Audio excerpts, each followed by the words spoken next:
शहीद विकास नायक प्रतिमूर्ति शहीद स्तंभ स्थापन निमंते जगह चिन्हट तहसीलदार को दाबीपत्र। अनुगुल जिला तालचेर गणजात आंदोलन प्रथम शहीद विप्लवी विका नायक कणिया ब्लॉक चंद्रबिल ग्रामर होता बेले बलिदान को सरकार तरफ अणदेखा कर प्रतिमूर्ति स्थापन निमंते जिलापाल को जणा जिलापाल जगह चिन्हट तहसीलदार को जोगाजोग करने को कहते।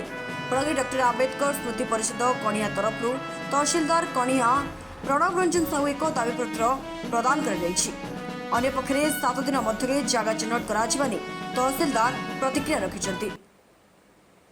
कणिया न्यूज 24x7 ब्यूरो रिपोर्ट। एक 6/2026 मसीह आम ग्रीवांस मीटिंग कलेक्टर सार को एक लिखित भाव देलु आम कणिया अंचल विकास नायक शहीद स्तंभ मूर्ति निर्माण बोली आम सार को विचार जनईलु।